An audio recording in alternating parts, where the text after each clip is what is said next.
Well, hello, everybody. This is Louise Edington with louiseeddington.com.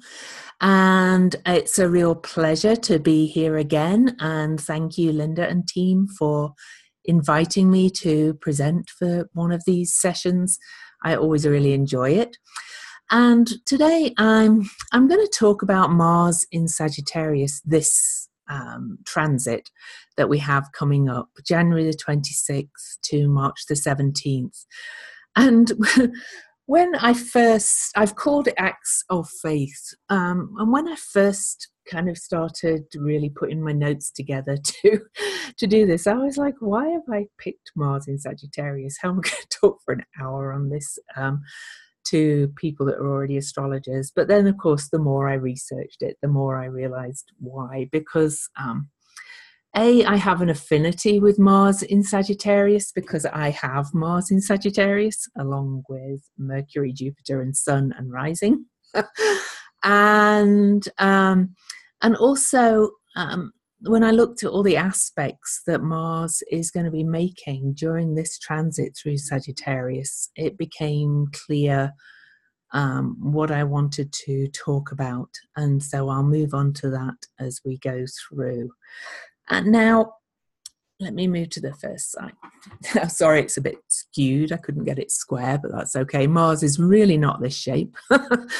So some Mars facts. I am a great believer in really kind of getting to know the planet and the energy beyond just the astrology books.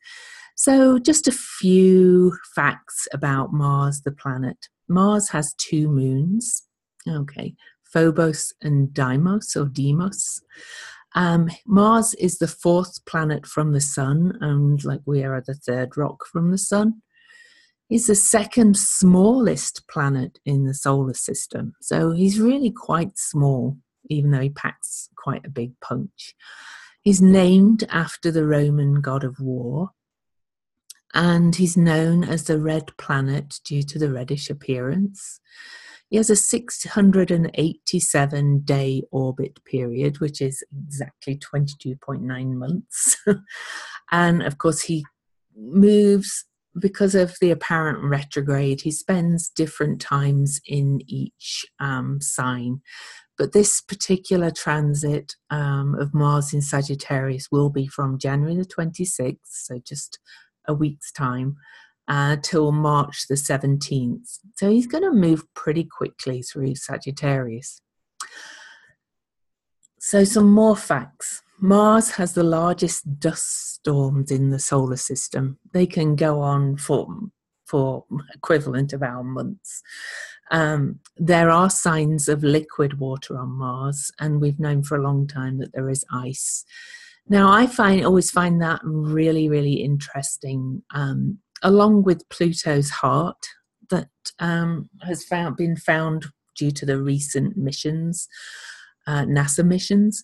When Mars was discovered to have liquid water, to my mind, that added some more divine feminine energy in than we thought previously. Mars had always been seen as very arid, very dry, very, very male. And of course he is, but we'll go on to talk about that. But I find it interesting that with the water and the heart and some of the other indicators in our cosmos at the moment, that there's more of this feminine, watery energy and heart energy coming in. One day, Mars will actually have a ring like Saturn. So he will be a ringed planet as well, apparently. I could read you more about that. But and that's from one of his moons that is going to break up and become a ring. From Mars, the sun appears half the size than it does on Earth. I found that a very interesting fact. So I wanted to look at the myth of Mars, the Roman god of war as well. So Romans worshipped a pantheon, also thought of as a council of 12 major gods. And what's most interesting is that these 12 major gods included 6 gods and 6 goddesses. So there was Jupiter, Neptune, Mars, Apollo, Vulcan, and Mercury. But then the female side was Juno, Minerva, Venus, Diana, Vesta, and Ceres. And Jupiter being the great man that he is, or ruled over the pantheon. Now, I find it really interesting that the Roman pantheon had equal male, equal female energy. Mars was second only to Jupiter, and Mars was the son of Jupiter and the goddess Juno.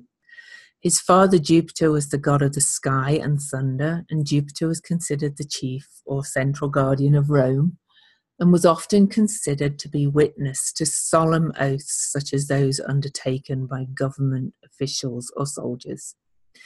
His mother Juno was the protector of Roman women and was the patron goddess of Rome. Both his mother and father were renowned for strength and protection. So I found it interesting that he comes from very strong parents, not just, and of course Juno and the other, apart from Venus, the other goddesses have been kind of minimized over the last hundreds of years under the patriarchy. So Mars was known as the Roman god of war. He was said to love the violence and conflict. His persona represented military power and the noise and blood of battle. Since he was the father of Romulus and Remus, it was believed he would come to the aid of Rome during times of conflict or war. He was the patron god of soldiers and was worshipped prior to battle. Soldiers in the Roman army prayed to Mars before battle, asking that he might fight on their side. And that's from that website there. Now, I always believe in getting to know the myths as well a little bit, because they kind of add to, once you kind of really get to know the myths of the planets and the energies, it really kind of adds to the depth of understanding of the energies. And this is kind of how I teach my astrology. When I do my astrology classes, I teach them along with shamanic journeys to the energies to get to know them in a deeper level yourself. I encourage study of the myths and study of the energy of the actual planet itself. But here we get to Mars in astrology. So Mars, of course, rules Aries and the first house. It's very young energy, it's action, it's drive, it's will, it's courage, it's work, it's physicality, it's assertion, aggression, anger, and of course, fighting and war.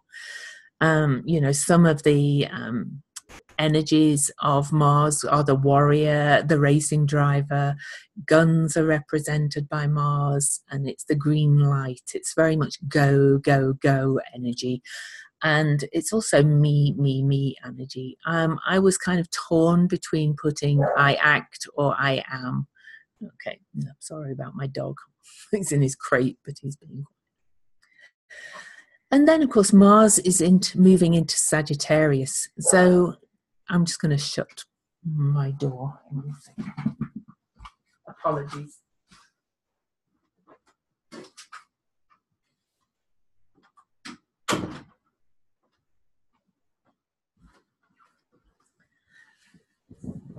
So Sagittarius. Sagittarius is the truth seeker. Sagittarius is all about belief and faith, and very freedom loving, very optimistic, very independent and inspirational, and very visionary. Sagittarius sees the bigger picture and is always questing for experience, truth, and freedom. Sagittarius is also naive, can be dogmatic, can be moralistic, and is about overextension of all kinds.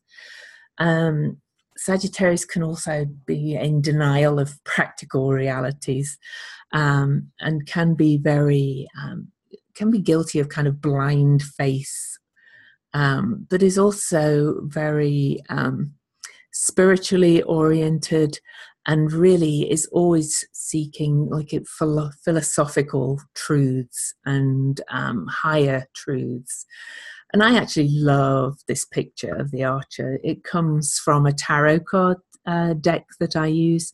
It's called the Tarot of the Hidden Realms, if anybody ever wants to see it. I have this kind of on my vision board for my Sagittarius energy. And not only does this picture really represent Sagittarius energy to my mind, it also represents this Mars moving into Sagittarius, because she's looking directly at you, pointing the arrow directly at you.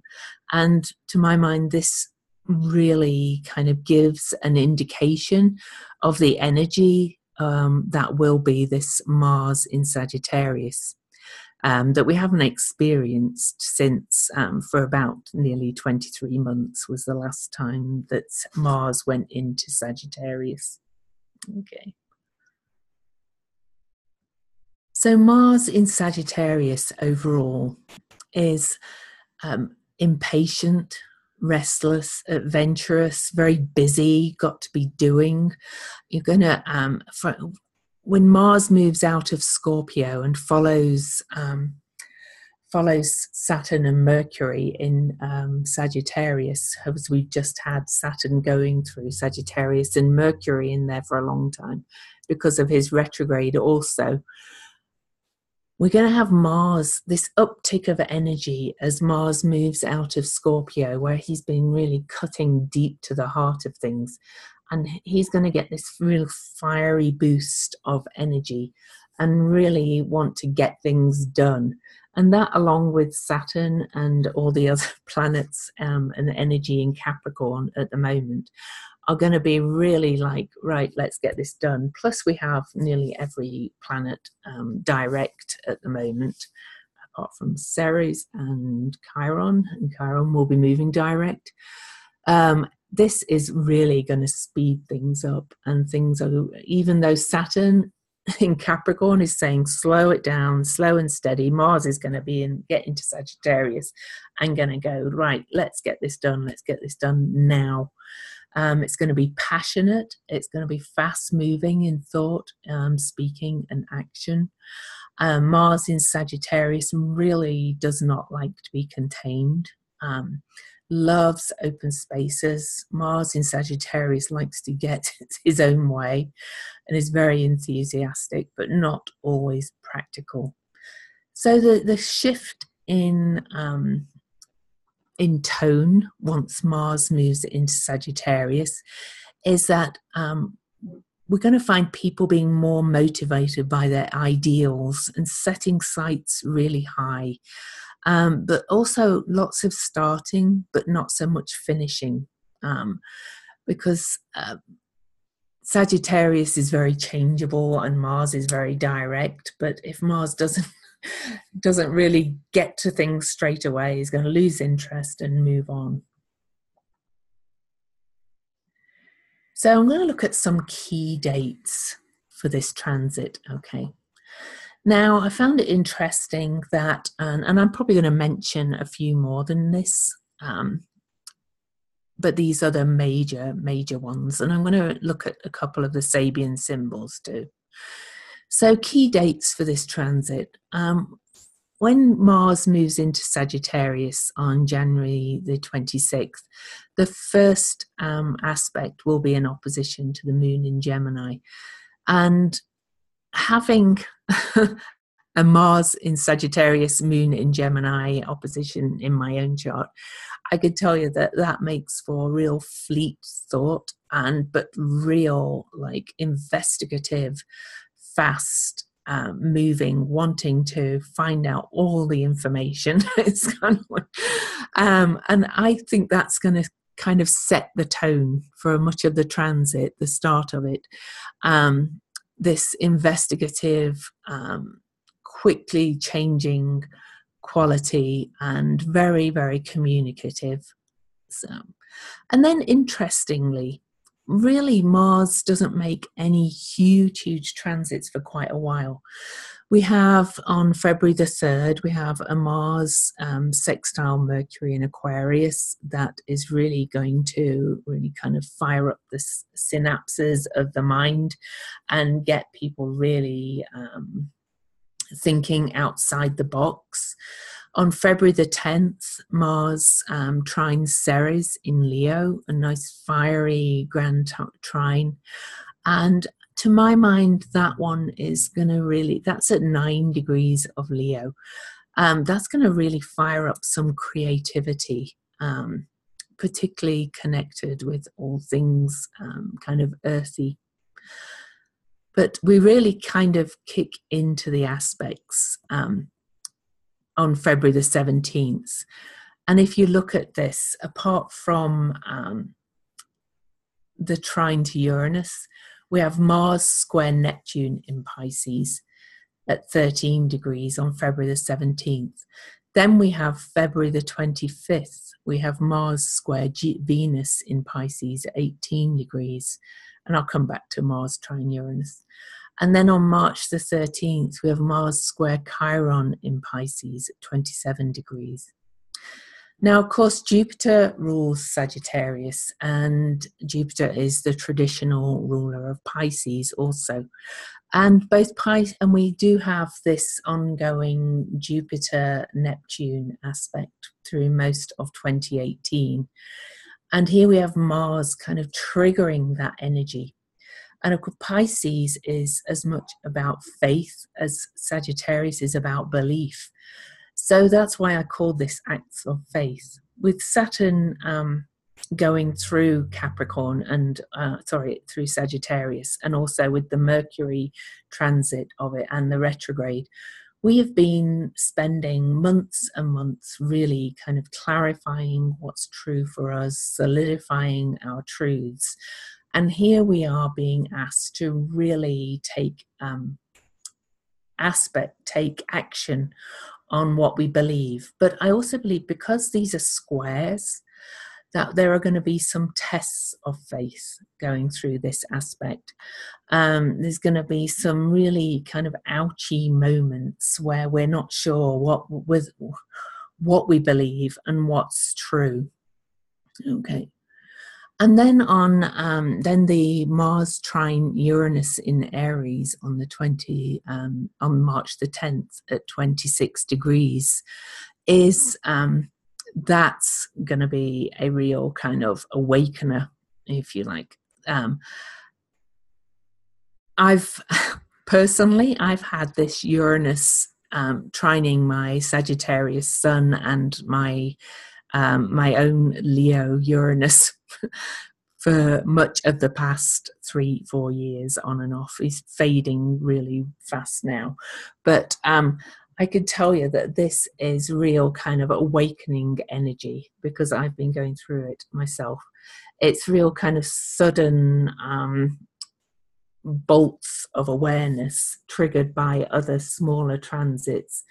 So I'm expecting the Mars trine Uranus aspect in the middle of March to really bring some surprises, some shocks, some real kind of lightning bolts to test our faith yet again. And then the last aspect is right on the last day, and it's not an exact aspect, but it's close enough to really matter.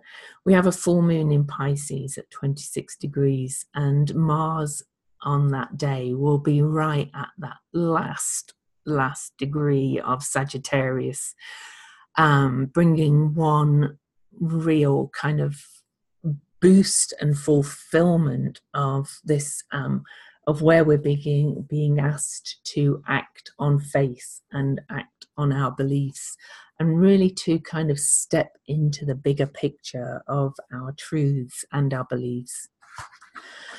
So I just wanted to, seeing as I don't have my notes, luckily I had my book ready with my Sabian symbols. So I want to read mostly the Sabian symbol for that last degree of Sagittarius, which has been triggered before. Because, of course, this is also, and the Mars square Chiron and the Mars trine Uranus, all those last three major aspects are all on the, Mars will be on the galactic center for that. And the galactic center is that center of the Milky Way. It's the sun of our sun. It's the supermassive black hole that not only sucks in what's no longer needed, it also emits this new information. And we've had Mercury stationing retrograde on that galactic center and went back to 14 degrees of Sagittarius and then back forward again. And then Saturn also had been triggering that degree, because the galactic center kind of, it's supposed to be at 27 degrees at the moment, but it really kind of spans, I believe it does span a few degrees because it's such a big energy. So the Sabian symbol for that last degree is the Pope blessing the faithful. And the keynote is the need to pay homage to traditional values upon which the invisible community of the spirit is built. And this is Dane Rudyard's text about it. The concrete integration of myriads of human individuals within a great religious institution with a long tradition reflects, as well as having produced century after century, an invisible spiritual community.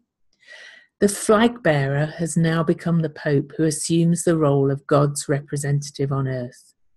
It's a role, but culture is based on embodying great images and deeply moving symbols in physical reality.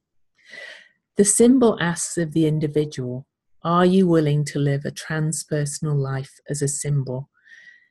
And the key word for this last degree and for this Sabian symbol is personalized worship. So if we look at the kind of the transition of the planets through the sign of Sagittarius, we've kind of been asked to solidify what our truth is, what our personal faith and personal belief is with Saturn. We've been asked to think about it and review it with the Mercury transit and the retrograde. And here we have Mars saying, let's take action on that. And this is about our very personalized beliefs and faith. Okay. So a couple of other ones. So I wanted to also look at the Sabian symbol just for that full moon, just out of interest and while we were there. And we're going to actually look at the full moon chart in its entirety also. So the Sabian symbol for the full moon in Pisces is the harvest moon illumines a clear autumnal sky, the light of fulfillment that blesses work well done. And but the key word, I'm not going to read the whole message, but the key word is consummation. Okay. The karmic moment, the seed of new cyclic manifestation is already latent. Now put this kind of all together, and this with this being a full moon, which is a consummation in itself. I see this as being a real kind of one of the steps of fulfillment of this belief, this test of faith and belief and what's true for us. Jupiter, the Jupiter-Neptune aspect that's going on all year is also kind of bringing all that. And I talked about all that before. And of course, then Jupiter is going to move into Sagittarius, his own sign at the end of the year. It's all kind of, to my mind, building up to this, as we move into this birth canal, moving into the new Aquarian age.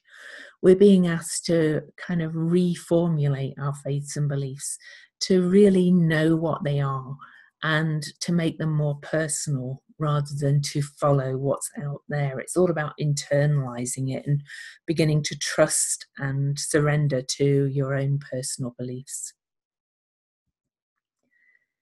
Now let's have a little look at the chart for that full moon on March the 17th. Okay.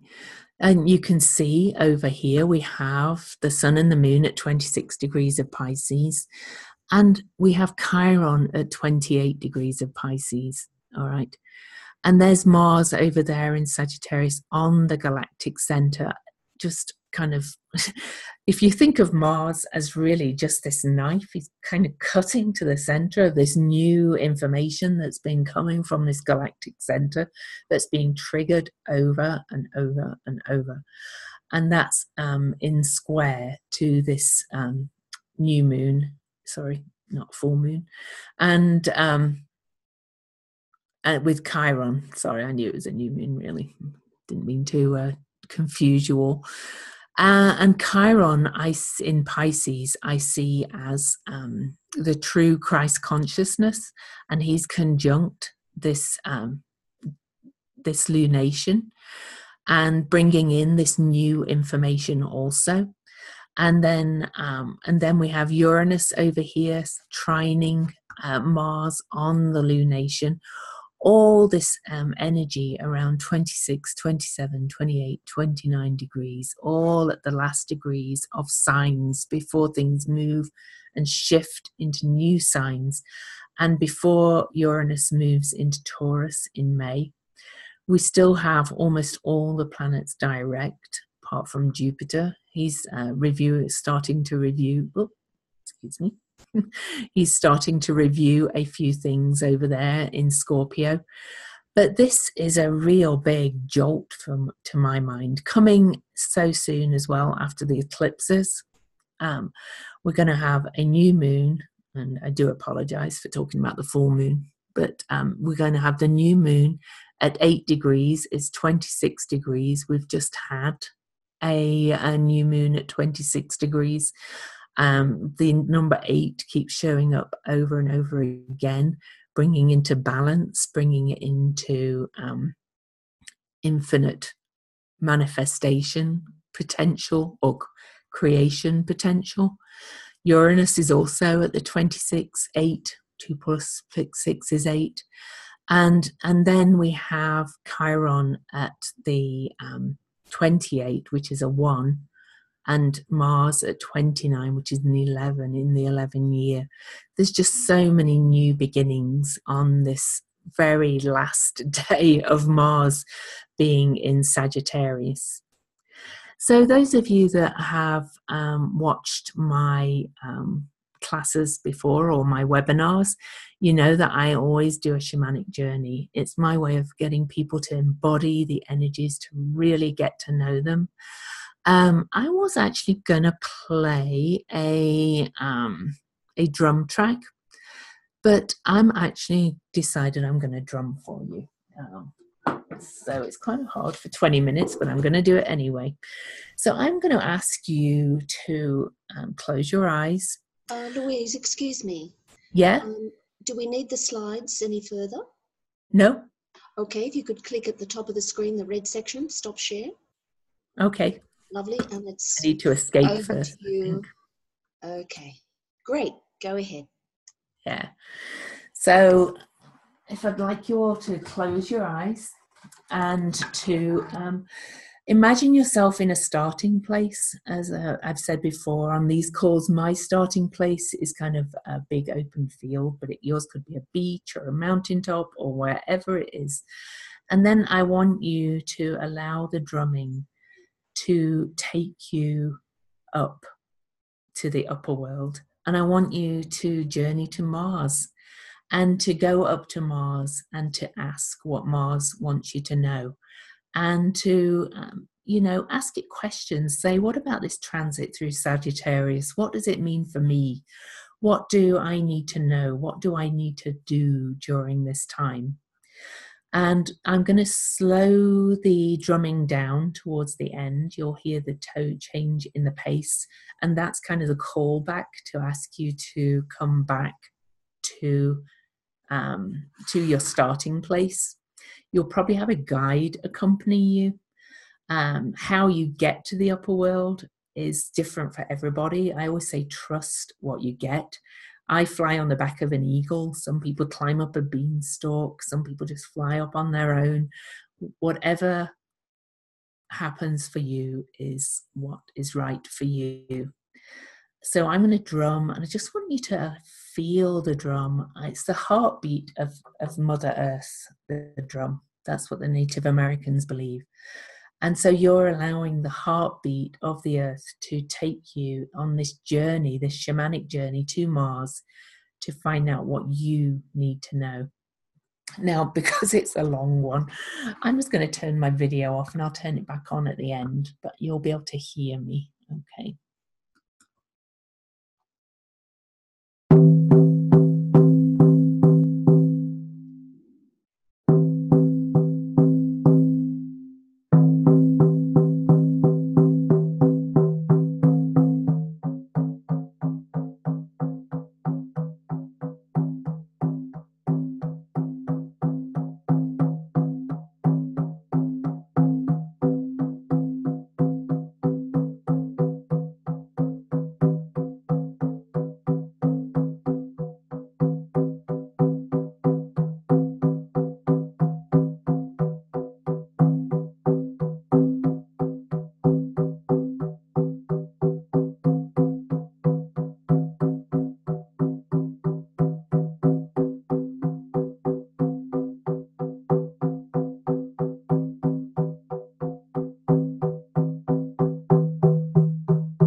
Everybody wants to come back down to earth and to space and to the place.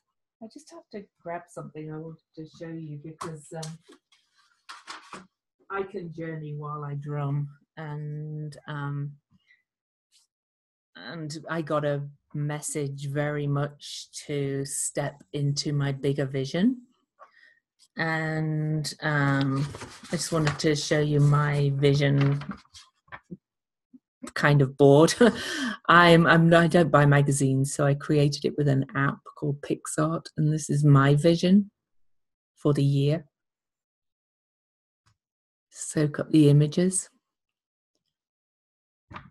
And Mars was definitely telling me very much to step into all that's on there. So would anybody else like to share their journey, or to ask questions, or to...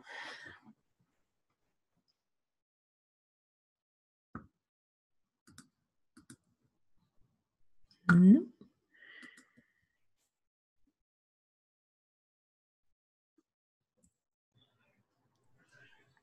I had a quick question. Do you see this as an initiation or maybe a beginning of maybe a new belief system, a new spiritual path? Well, I actually do think that new belief systems are coming in, and this is a step in the way of it, yes. And I do believe it's a more personalized kind of belief system. So rather than people looking out there and and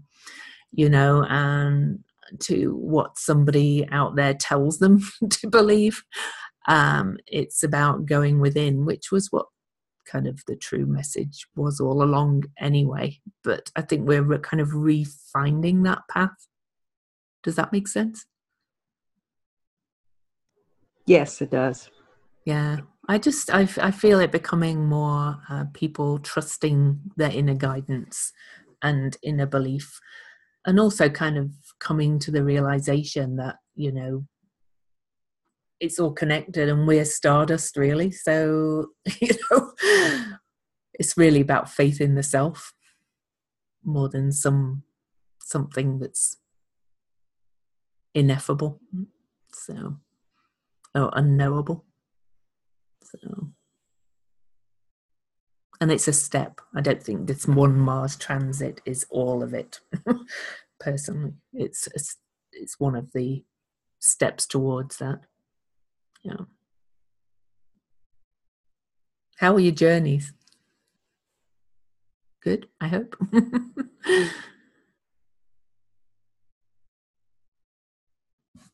Rocky, but good. Oh, rocky. Oh no. In what way? I just almost feeling like that it's like the lone wolf, having to go at it, go at it alone. Yeah, well, I think there is an element of that. And my kind of phrase for the year, with all the energies looked at combined, is that if it is to be, it's up to me. But we have to remember we're moving into the Aquarian energy as well, of the tribes and community. So I think rather than seeing that it's a lone wolf, I look at it as a way of seeing that you have everything in you. You have everything you need at all times, because you are all the energies within you. That doesn't mean that you can't still connect with people, but it's knowing more that you've got it all rather than that you have to do it all alone. Does that make sense? It's kind of different switch of looking at it. You've got Yes. everything you need always. So okay. I do think Mars in Sagittarius is really kind of going to be fun. So, you know, I hope I didn't make it sound too heavy with the tests of faith and things. I think it's going to be, you know, it's going to be a bit kind of combined with the other energies. There's Saturn in Capricorn saying you like take it slow and build and sculpt and take it slow, and there's Mars in Sagittarius behind it, kind of chomping at the bit, saying no, I want it now. So there's going to be kind of that frustration, but I do think we can have a lot of fun with it if we choose to. So. Yes, I Play agree. hard, work hard. Okay, any final sharings, questions, comments? I do. I just wanted to say thank you for a very beautiful presentation. Thank you, Lauren. Thank you. I look forward to yours too. Thank you. Okay, well, thank you so much, Louise. That was fantastic. Thank you. from all of us, and we will look forward to seeing you next time. Bye Awesome. for now. Thank you. Bye-bye. Thank you. Great presentation. Thanks.